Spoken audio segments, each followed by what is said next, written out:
আসসালামু আলাইকুম রহমতুল্লাহি ওবরকাতুহু। সম্মানিত দর্শক, ইচ্ছে ছিল যে এই বিষয়টি নিয়ে আলোচনা করব না। জনাব ফরহাদ মাজহার তিনি একটি বক্তব্য দিয়েছেন, এটা তার একান্তই ব্যক্তিগত।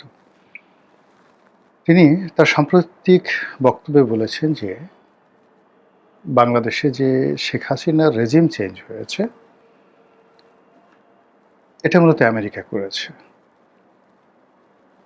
আর যদি আমেরিকা করে থাকে তাহলে এই যে এত বিপ্লব, এত বিপ্লবী, এত মব, এত ম্যাটিকুলাস ডিজাইন,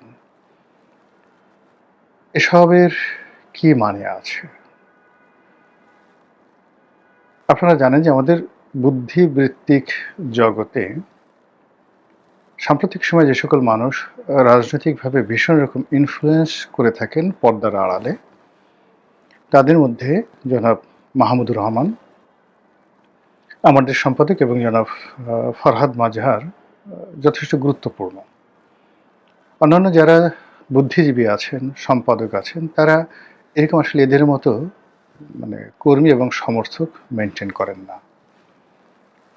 মাহমুদুর রহমান ইসলামপন্থী যে সকল সংগঠন রয়েছে, এন্টি জামাত না, ঠিক জামাতের মধ্যেও আছে, আবার এন্টি জামাতের মধ্যেও আছে। এদের সবার সঙ্গে তার একটা ভালো সম্পর্ক।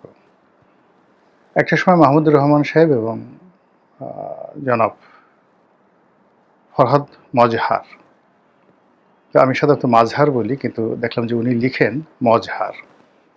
তো জনাব ফরহাদ মজহার এবং মাহমুদুর রহমান এই দুজন খুবই ঘনিষ্ঠ বন্ধু ছিলেন। এখনো হয়তো আছে, বা আগের মতো আছে কিনা আমি জানি না। জেলখানাতে মাহমুদুর রহমান সাহেবের সঙ্গে ছিলাম, তখন তিনি বারবার এই যাকে বলা হয় ফরহাদ মাজহারের প্রশংসা করতেন, এই কারণে যে ভদ্রলোক প্রচণ্ড সাহসী, আন্তরিক এবং মানুষের বিপদের সময় পাশে দাঁড়ান। তিনি বলছিলেন যে তিনি যখন অ্যারেস্ট হবেন ওই সময়ে তিনি এই গ্রেপ্তার আতঙ্কে পুরোটা সময় তিনি অফিসে থাকতেন। এই কারণে তিনি বাসায় যেতেন না, যে বাসা থেকে তাকে গুম করা হতে পারে সালাউদ্দিন সাহেবের মতো। কাজেই তিনি অফিসে থাকতেন এবং তিনি চাইতেন যে তাকে গ্রেপ্তার করা হোক এবং অফিস থেকে গ্রেপ্তার করা হোক। তো ঠিক সেই যে তিনি তার যে সেই দুঃসহ জীবনগুলো অফিসে, ওই সময়টিতে তাকে যে প্রেরণা যোগাতেন অনেকটা বনলতা সেনের মতো, তিনি ফরহাদ মজহার। আর তাকে যে শেষ পর্যন্ত পুলিশের হাতে যখন তুলে দেওয়া হলো, ওই সময়টাতে ফরহাদ মজহার উপস্থিত ছিলেন এবং তাকে সেই পুলিশের হাতে তুলে দেওয়ার আগে তার সঙ্গে তিনি কোলাকুলি করেছিলেন। এটা তিনি মানে জনাব মাহমুদুর রহমান তিনি একেবারে এখনো পর্যন্ত স্মরণ করেন কিনা জানি না, তবে জেলখানা তিনি প্রতি মুহূর্তে স্মরণ করতেন। আমরা জেলখানাতে খুব অল্প পত্রিকা পেতাম, তার মধ্যে যুগান্তর পেতাম। সেই যুগান্তরে তখন তিনি নিয়মিত লিখতেন এবং তার যে বলিষ্ঠ লিখনী, শেখ হাসিনার জামানতেও তিনি তার মসনদ কাঁপিয়ে দিতেন তার লেখার মাধ্যমে। সেই মানুষটি এখন একটা কথা বলেছে, তার এই কথা কোনো অবস্থাতেই অস্বীকার করার, কোনো অবস্থা থেকেই এটাকে ফালতু মনে করার আমি অন্তত কোনো কারণ দেখি না। তো তিনি একটা কথা বলেছেন, এটা নিয়ে আমি আসলে আলোচনা করতে চাচ্ছিলাম না। এই কারণ হলো যে সরকার একেবারে নতুন আসছে। এক্ষেত্রে যে কোনো নেতিবাচক কথা, যে কোনো ভয়, যে কোনো ভীতি, আতঙ্ক, এটি সরকারের যে গতি এটাকে কমিয়ে দেবে, সরকারকে আরও বিপদগ্রস্ত করে তুলবে। সরকার উদ্যমতা হারাবে আর প্রতিপক্ষ আরও শক্তিশালী হয়ে পড়বে। এখানে একটা জিনিস আমি আপনাকে বলি, আমার সিক্স সেন্স বলছে যে কোনো কারণে যদি বর্তমান সরকার ফেল করে, সেখানে আওয়ামী লীগের পুনর্বাসিত হওয়ার, আওয়ামী লীগের ফিরে আসার সম্ভাবনা বলতে গেলে শূন্য। তাহলে কে আসবে আমরা জানি না। এই বর্তমান যারা ডক্টর মোহাম্মদ ইউনূস আছেন, এনসিপি আছেন, তারা কি আবার আসবেন? প্রশ্নই আসে না। কারণ ইতিহাস বলে সুযোগ কখনো দ্বিতীয়বার একই সুযোগ দ্বিতীয় ফর্মে আসে না। একই অপরাধ একই স্টাইলে কখনো কোনো মানুষ দ্বিতীয়বার করে না। প্রতিবারই অপরাধী তার অপরাধের ধরন, প্রকৃতি, স্থান, কাল, পাত্র পাল্টায়, যেন আপনি তাকে ধরতে না পারেন। তো প্রকৃতির যে নিয়ম সে অনুযায়ী ৭১-এ যে যুদ্ধ হয়েছে এটা আর হবে না। ৭৫-এ যা কিছু ঘটেছে সেটা আর ঘটবে না। জিয়াউর রহমান হত্যাকাণ্ড যেভাবে হয়েছে ওভাবে আর হবে না। ১/১১ যেভাবে হয়েছে ২/১১ সেভাবে হবে না। আবার যা হবে তা আমরা এখন পর্যন্ত কল্পনাও করতে পারছি না। কিন্তু এটা হবে, এই ধ্বনি আকাশে বাতাসে প্রবল হয়ে উঠছে। মানুষের মুখ আপনি বন্ধ করতে পারবেন না। তারই প্রেক্ষিতে ফরহাদ মজহার যে কথা বলেছেন, আমি ওটাকে আর বাতাস দিতে চাচ্ছিলাম না। কিন্তু আজকে এই যখন ভিডিওটা করছি তার কিছুক্ষণ আগে দেখলাম মার্কিন সরকারের একটি গোপন নথি তারা প্রকাশ করেছে। সেখানে ইমরান খান কিভাবে গদিচ্যুত হলেন তার বিস্তারিত আমেরিকা বলে দিয়েছে এবং স্বীকার করেছে যে তাকে ক্ষমতাচ্যুত করার পেছনে আমেরিকার একটা মাস্টার প্ল্যান কাজ করেছে। এটার অর্থটা কি? এর অর্থ আমেরিকা এখন যারা আছে তাদেরকে বেইজ্জতি করতে চাচ্ছে। অসীম মুনির সেনাপ্রধান এবং এখন যিনি আছেন যাকে বলা হয় প্রধানমন্ত্রী শাহবাজ শরীফ। কেন? নানা কারণ। চীনের সঙ্গে অতিরিক্ত মাখামাখি, এই যে আমেরিকা এবং ইরানের মধ্যে তাদের উপর যে নেগোসিয়েশনের ভার দেওয়া হয়েছিল তারা এই কাজটি করতে পারেনি।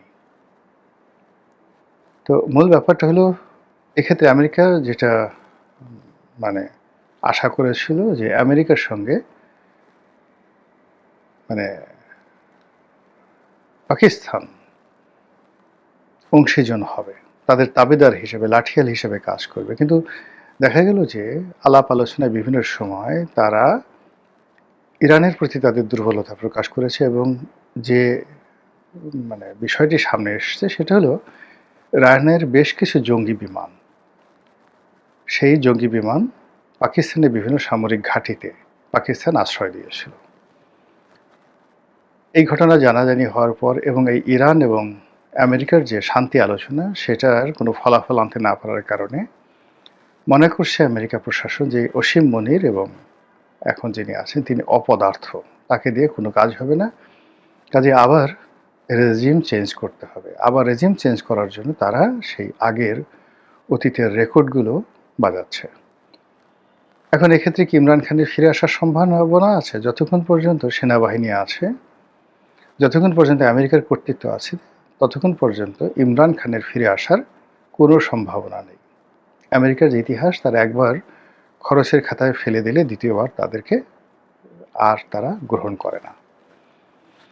তো এই খবর জানার পরে বাংলাদেশে যে সাম্প্রতিক সময় যে বক্তব্য, এনসিপি যে বক্তব্য দিচ্ছে, জামাত যে বক্তব্য দিচ্ছে, ডক্টর মোহাম্মদ ইউনূস এবং তার যারা লোকজন রয়েছেন তারা যেভাবে নড়াচড়া করছেন, যেভাবে ডক্টর মোহাম্মদ ইউনূসের উপদেষ্টা যারা আছেন সাম্প্রতিক সময় তারা যেভাবে তৎপর হচ্ছেন, এটা জনাব তারেক রহমান সাহেবের জন্য কোনো অবস্থাতেই ভালো লক্ষণ নয়।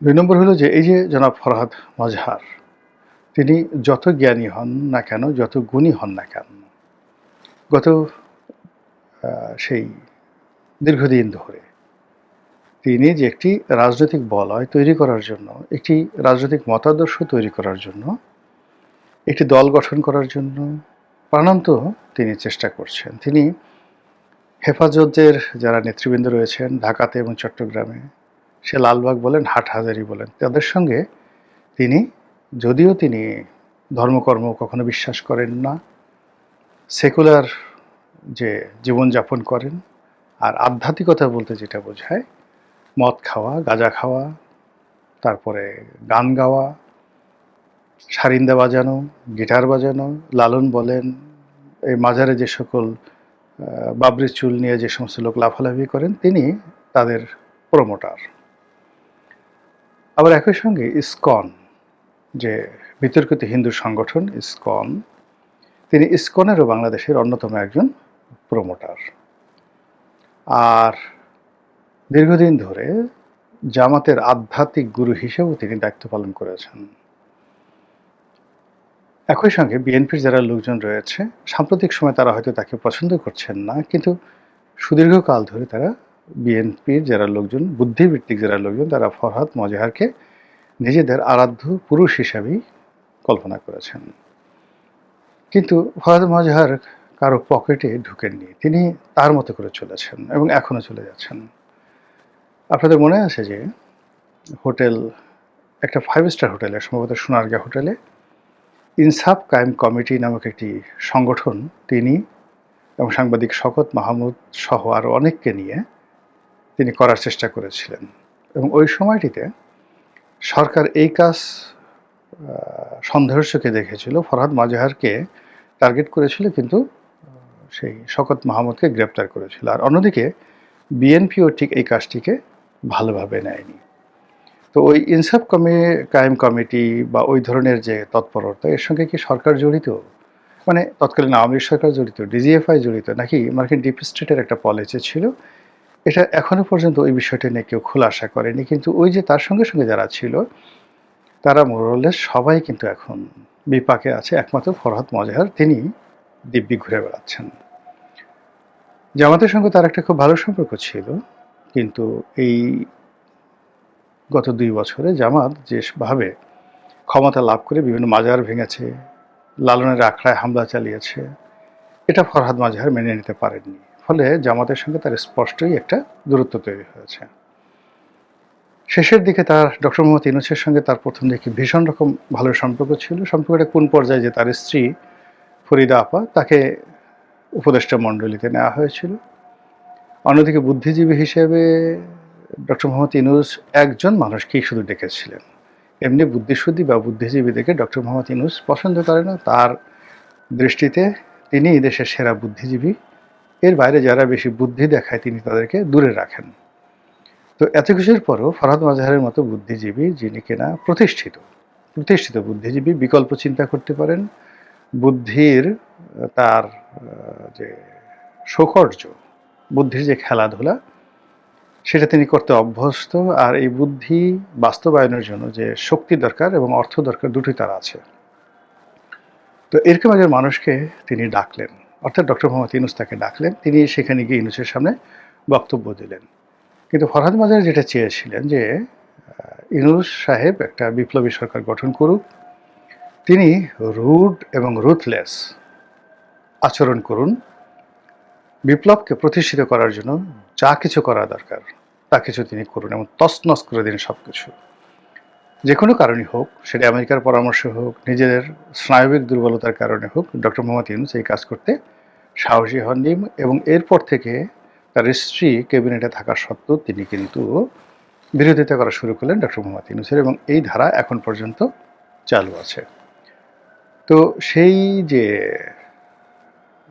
ফরহাদ মজহার, তিনি অল অন এ সাডেন যখন বললেন যে এই দেশ আমেরিকা চালাচ্ছে, অর্থাৎ তারেক রহমান চালাচ্ছেন না, মন্ত্রিপরিষদ বলতে যা কিছু বোঝাচ্ছি বা দেখছি, পার্লামেন্ট বলতে যা কিছু বোঝাচ্ছি, যদি ফরহাদ মজহারের কথা সত্য হয়, তাহলে এটা হলো একটা দৃশ্য, যেটা মেইন দৃশ্য নয়, পর্দার আড়ালে অন্য দৃশ্য, এবং সেই দৃশ্য আমেরিকা দেশ চালাচ্ছে। ভালো কথা। তো আমেরিকা দেশ চালাচ্ছে, আমেরিকা শেখ হাসিনাকে তাড়িয়েছে, আমেরিকা অভ্যুত্থান করেছে, এই কথাগুলো তিনি আগে কেন বলেননি? এটা হলো প্রথম প্রশ্ন। সঙ্গত কারণে তিনি এটার উত্তর দেবেন না, আমার যেটা মনে হচ্ছে। তার আগের বলার প্রয়োজন হয়নি তাই বলেননি, এখন বলার প্রয়োজন হয়েছে তাই বলছেন। এখন বলার কি প্রয়োজন হলো? আগে যেমন তার প্রয়োজন হয়নি, এই জন্য তিনি বলেননি। এর কারণ হলো শেষ সময় পর্যন্ত তিনি আশাবাদী ছিলেন ডক্টর মোহাম্মদ ইউনূস তার কথা মতো চলবেন, আর এই জন্য তিনি বলেননি। আর এখন তিনি এটা বলার প্রয়োজন অনুভব করছেন, এর কারণ হলো ডক্টর মোহাম্মদ ইউনূসের যে রেজিম চেঞ্জ হওয়ার পর বর্তমান যে রেজিম আছে, সেই রেজিম কোনো অবস্থাতেই তাকে আশ্বস্ত করতে পারছে না। এই কারণে তিনি পর্দার আড়ালের যে গোপন সলা পরামর্শ, কর্মকাণ্ড, সেটার একটা ইঙ্গিত দিয়ে তিনি বলছেন এই দেশ আমেরিকা চালাচ্ছে, সরকারও আমেরিকা চালাচ্ছে, রেজিম চেঞ্জ আমেরিকা করেছে। ফলে রাজপথে যারা বড় বড় কথাবার্তা বলেছে, তারা মূলত পাপেট হিসেবে কাজ করেছে। কথাটা তিনি এমন সময় বললেন, তার বলার কয়েকদিন পরেই আমেরিকা পাকিস্তানে যে সেম প্রজেক্ট, বাংলাদেশে যে প্রজেক্ট তারা চালু করেছিল, ঠিক সেম প্রজেক্ট পাকিস্তানে তারা একটা নতুন ডাইমেনশনে যাচ্ছে, নতুন যাকে বলা হয় তাদের তাবেদার, নতুন অসীম মনির, নতুন সেই শাহবাজ শরীফ খোঁজার বা ধান্দা করছেন বা তারা খুঁজে পেয়েছেন ইতিমধ্যে। তো সেক্ষেত্রে বাংলাদেশের ভাগ্যে কি হবে? বাংলাদেশে কি এমন কিছু হচ্ছে, এমন কিছু হওয়ার সম্ভাবনা আছে? আপনারা কি বলেন? একটু চিন্তা করুন তো। ফরহাদ মাজারের বক্তব্য, এনসিপির বক্তব্য, জামাতের বক্তব্য, ডক্টর মোহাম্মদ ইউনূসের যে কর্মকাণ্ড এবং সরকারি দলের যারা লোকজন রয়েছেন তাদের সবার কেমন যেন খামোশ হয়ে যাওয়া, নীরব হয়ে যাওয়া। এর মধ্যে কোনো কিছুর ইঙ্গিত পাচ্ছেন? যদি পেয়ে থাকেন, আপনি আমি তো সাধারণ মানুষ। আমেরিকার মতো বড় একটা রাষ্ট্র যদি চক্রান্ত করে, দেশের বড় বড় রাজনৈতিক দলগুলো যেখানে আত্মসমর্পণ করে, দেশের বড় রাজনৈতিক দল যেখানে দিল্লির আশ্রয় চলে যায়, সেখানে আপনি আমি দোয়া ছাড়া কি করতে পারি? আর নিজেদের পিঠ বাঁচানো ছাড়া আমাদের আর কি করার আছে? মহান আল্লাহ আমাদের সবাইকে হেদায়েত দান করুন এবং হেফাজত করুন। আসসালামু আলাইকুম রহমতুল্লাহি ওয়া বারাকাতুহু।